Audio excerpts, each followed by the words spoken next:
Hello, I'm Melanie Perkins, the Assyrian Cultural Foundation, and today we're doing our artist interviews. And today with me, I have Paul Batou. Thank you for joining us, Paul. Thank you so much for this opportunity. Yes, today we're going to be looking through your virtual gallery. And so for everyone joining us, our virtual galleries are very easy to find. They are right on our website. And so you just go to the events page. That's going to be right up at the top here and click on virtual gallery. And you'll see Paul Batou's gallery is right up at the top.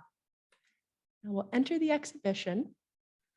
So Paul, what are your thoughts on exhibiting your art in this manner as opposed to a physical gallery? What is the difference in the reception of the art when it's virtual in this capacity, in your opinion? It's completely different feeling. Like many of my friends, when they view my art on Facebook or Instagram or online, and when they collect the art, like they purchase it, mail it to them, many of them, they told me it's completely different. And also like interacting with artists in life is completely different outcome. Yeah. In what way is it different, have you noticed? With the artists, it's like when discussion with artists is completely different. Like they feel the art more. Yeah, it's more Yeah, impactful. most of my art collector, when they receive the art piece, like I like I posted on social media or my website. When they receiving it, they told me it's completely different. It's more beautiful or more vibrant in colors than the photos. Yeah, that makes But sense. but here in visual art gallery, you creating it's very good. Like it's almost like yeah, it's almost like original. Yeah, thank you for saying so. Yeah, it's nice to be able to have an intermediary stage when we can't get in person, but certainly it is a relief that things are opening back up and we will be able to observe this art and its original intention, its Yeah. all its vibrancy and impact. Mhm. Yeah, looking at your artwork, what would you define as the quintessential elements of your style that we see? I use like it's close to realism, but more spaces. Like I avoid details. I like my viewers to feel these spaces or to fill that spaces, so they will interact with the art more. Yeah. I read in your book that one of your dream locations to visit and live in is Spain. Do you believe that kind of Spanish style is also an influence on your work? Not exact, but with this, my connection with Spain is gypsy. Like when I used to live in the village back in 60s, we didn't have electricity. We only have like people who will gather at night, like doing fire and telling us stories. Some of them they sing our traditional song like Rawe, and with these songs it's a story. And a story will not end in one night, sometimes several nights until it finish that story with the songs. When we came to Baghdad, we didn't have that opportunities. Like we sat shattered between the cities, and cities' life is different. I found connection with flamenco songs. Like it's very close to our traditional song. With Gypsy also, I connect to freedom. Like Gypsy, they don't have identity, they don't have land, they travel from land to land. That's absolute freedom. That connect me to Spain until now. Like I also start learning guitar, flamenco style, and I'm doing okay on that. That's wonderful. Yeah, I know you are an artist in a number of different capacities. As you said, you play guitar and also you are a poet as well. We have a set of your books over on this side. Can you talk a little bit about your poetry and your literature?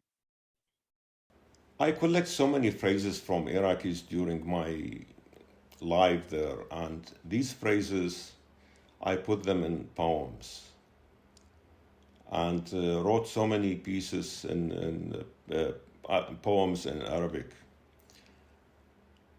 The Iraqi government, like in life in Iraq, was difficult. Like there was no freedom, so you have to your imagination to create your own freedom, like through art, through colors, through poems. When I came to United States, I put these poems in art and created my first art show, My Last Thought About Iraq in downtown. It was based on 28 poems. I collected it from my memory in Iraq or phrases in Iraq. That was very successful art show. It sold out all the pieces. People love it, and that's opened a door for me to exhibit in many places in LA. Do you think that working in different mediums, such as poetry, such as music, helps to inform your visual art practice? Do you think they play off of each other? It's very hard when you come here and you are meeting with so many artists, so many styles. Like every artist have his own style, especially big cities like Los Angeles. We have thousands and thousands of artists. Each of them has like different style.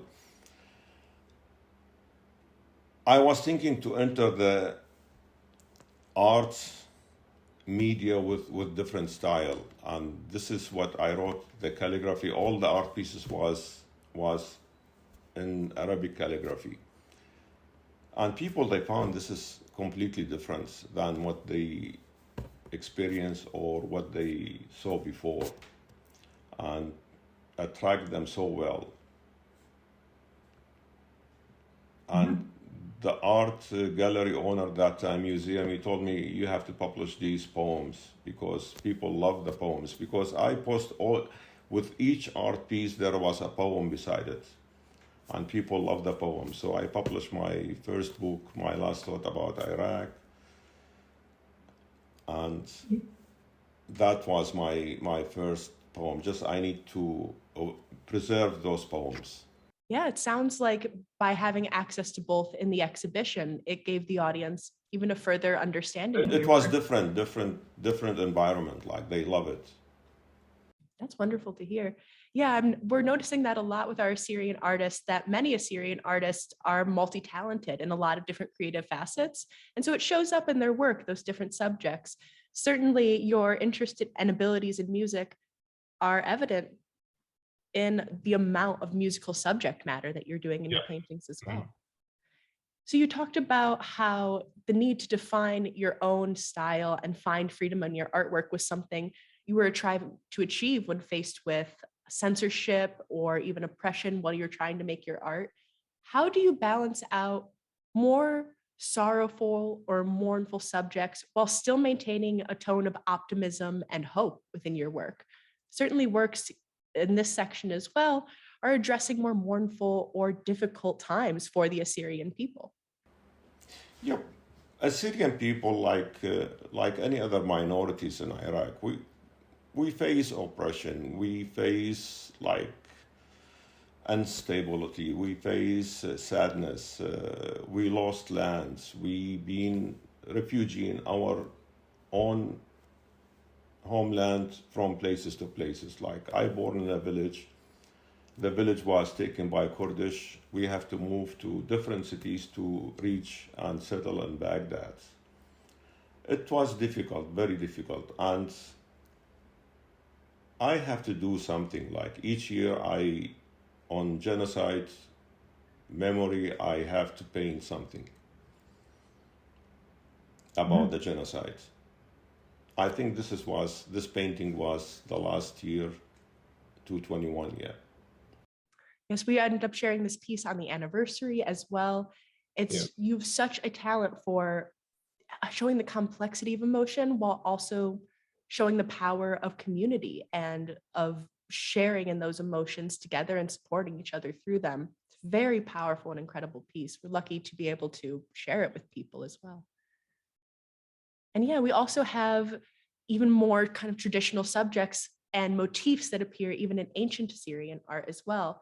Can you talk about adapting those ancient subjects to contemporary artwork and a contemporary audience now? Yeah, I try to connect like the modern Assyrian with the past, with our artifact, with our art in the past. Like as you see in that painting. Like this is Yes. from my last thought about Iraq. This is based on a poem, Journey with Ishtar. This is very long poems. Yes, I notice Ishtar appears in particular a lot in your work. What is it about Ishtar as a subject that you're interested in? Ishtar almost is, she's the center of my painting.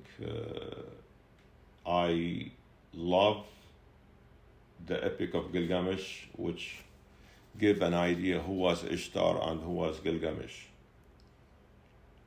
Yes. I studied that epic for almost a year, and I created my first piece in Baghdad, 1982, Epic of Gilgamesh. It was very large mural painting, and it's still in my village. Like I managed to transfer that painting from Baghdad to my village, and still located in my village.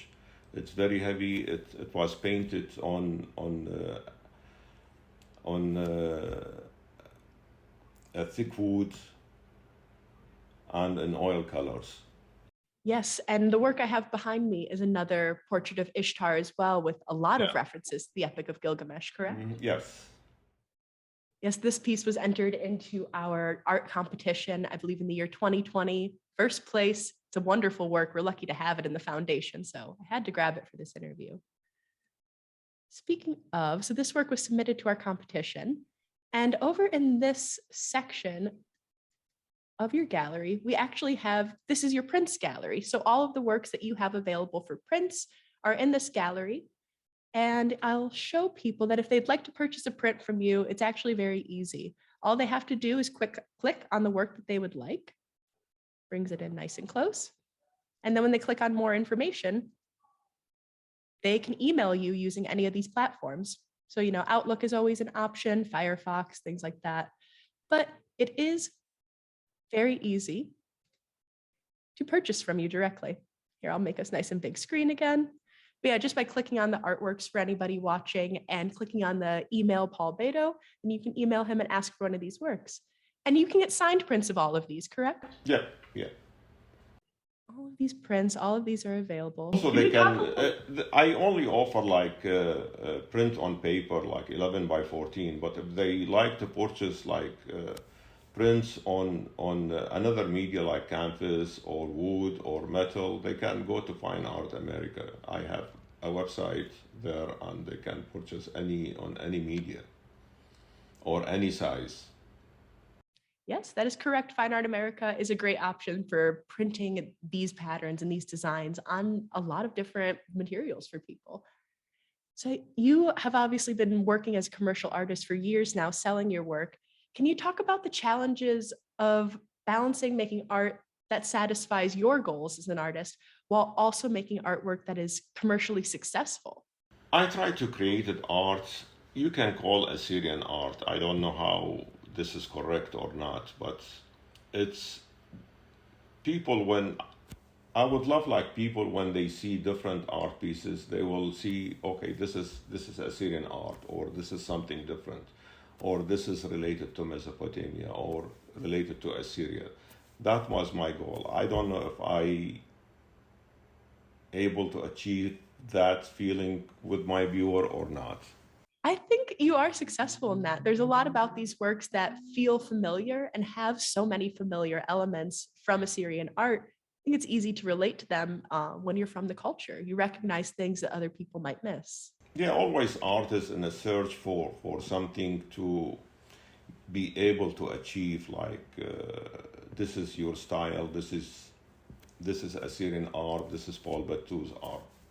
So, what is something that you wish the public or non Assyrian people understood more about Assyrian art? We still are not popular. Many people like I can imagine like they don't know where's Assyria or if they exist or even where's Iraq. So many people they don't know that. I will have after 3 years I will have my first art show this April. It's a gallery in Claremont. Like he will show the art of Mesopotamia.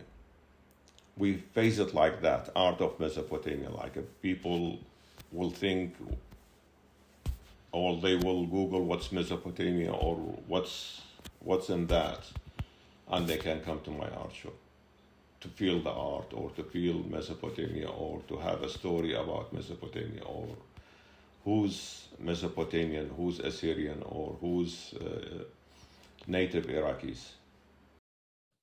Yeah, I certainly agree with that. At least when I first found out about Assyrian art in my young adult life, it was a whole new world. There was a lot of information I had never learned about in school. And as far as learning about art of the Middle East, I think the diversity of that art is often lost on people, that they think there's only one type of art that would emerge from a very culturally diverse area in the world.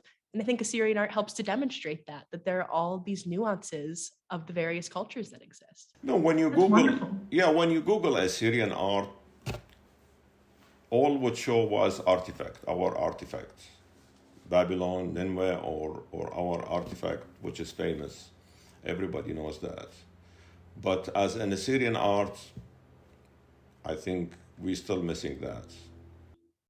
Yeah, I think that topic of the dissonance between just knowing about ancient artwork versus the contemporary people who still exist and are making art, I think this set of works is kind of a nice demonstration of that conversation of the traditional wear. And also in the middle, we have a contemporary Assyrian party as well, where people are just in their normal everyday clothes. That was my goal also, like to connect these, to paint some of these artifacts and a modern art, like modern Assyrian art, to try to build that connection. Maybe that will be closer, like to understand, look, those people are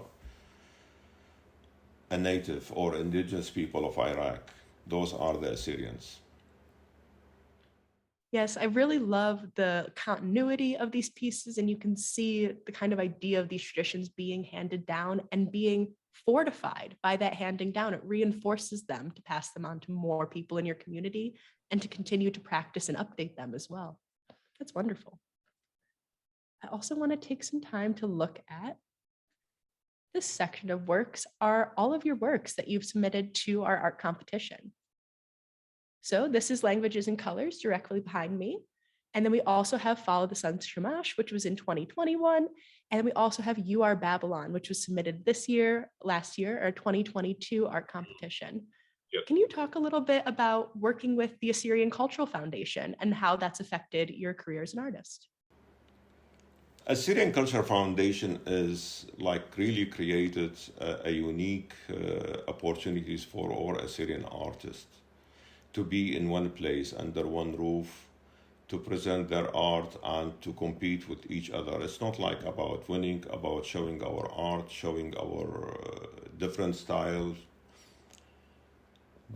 Was a great opportunities, and Assyrian Cultural Foundation, they did a great job doing that. And I thank them so much. Yes, thank you so much. Yes, bridging that gap of what we're talking about, which is the knowledge of these ancient artifacts and of the Assyrian Empire as it used to exist, and bridging that to modern day Assyrian artists and just creatives. That's our whole goal, is to fill in that gap that a lot of people aren't aware of, fill in all that space. But one thing, like for Assyrian Culture Foundation, I wish after each competition they will do like virtual art gallery and post all the art pieces was in the competition, and so people can view like these are the art pieces was submitted this year and those are the winners, so people they will be familiar with all the artists who participate. I don't know, I know only a few of them, like they are my friends, we submitted their work, but the others from Germany, from Sweden, or from other countries, we don't know. That's completely true. Yes, that's actually a wonderful suggestion. We do intermittently individual artist features on our social media, but it is a wonderful idea to show all of the works that have competed together. Because they show like the first, second, third, and two mentioned. That's all. Like we don't know the other artists yet. Yeah, it's always great to be able, the more artists that we're able to show off and the more variety we can show in Assyrian artists' work, I think that's just better for the public to understand a greater breadth of Assyrian artwork. But yes, you mentioned too that we have artists from all over the world that have competed. Rima Lotto is from Germany, and we also have artists that are out in California, like you are as well, and all over the world competing in the competition. And yeah, building up that diverse understanding of Assyrian art can only happen by us showing them off and also by locating these people all over the world, hoping they find out about us all the way across in Chicago. Wonderful. And then we also have right here, this is an option for how people can find you on social media. You have your own website, your own Instagram page, as well as your own Facebook. And over on this side, these are the options people have for printing or purchasing works from you. So as the sign explains, they can purchase some of your original works are for sale. They can purchase prints and they can purchase commercial products that have the prints on them from Fine Art America. And for your original works, just so the audience is aware, in order to purchase an original work, you will just click on the work itself. Anything that's in the white gallery will be an original. And you can do the same thing. Click here to purchase from Paul Batou. And the prices are listed and they're listed for sale. Once any of these works sell, they will be listed as sold so you don't double purchase from anybody. It'll be aware. But yes, that is how you can acquire these works. Right, so that is our full virtual gallery. Thank you so much for joining me today, Paul, and for talking to us about your work. Would you like to end with any closing thoughts about your Yeah, thank you so much. Also, I published like 2 Assyrian art book, like My Art, My People. Like these are the first Assyrian art book in the markets. I hope I was hoping like most of our Assyrian, majority of them, they will collect these books because this is how you introduce our art to your friends, to people who don't know who's Assyrian or what's Assyrian art look like.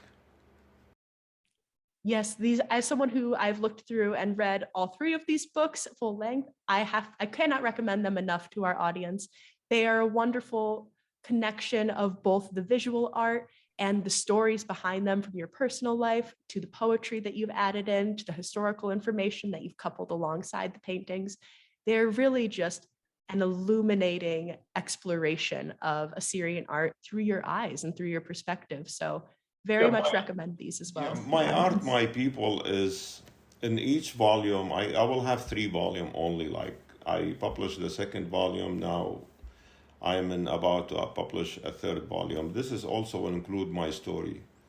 When I say my story, it's not only my story, really. My story of every single Assyrian. We all face almost similar situation. Like we left the country for different reason. We left our homeland for different reason, and we left behind so many of our people struggling there. So it's not only my story. When you read my story, it will be resembled to any Assyrian story. Yes, that's very wonderful. And each book include like maybe 200 or to 300 art pieces. Yes, and to purchase them, just so the audience is aware as well, you can do the same thing by clicking on the books, get a nice close view of them, and by clicking on more information, you can purchase a signed copy, and there are also options to purchase not signed copies as well. But yes, all 3 of these books, you can just click on the links in the more information to find out where to purchase them from the various locations. All right, and this is going to conclude our virtual gallery tour. I encourage everybody who's joining us today to come and visit the gallery on the website themselves. All of these works have more information about them when you click on them, and you'll have the opportunity to purchase various versions of all these fine artworks from the gallery itself. So thank you so much for joining me today, Paul. I hope you have a wonderful rest of your day. I thank you so much.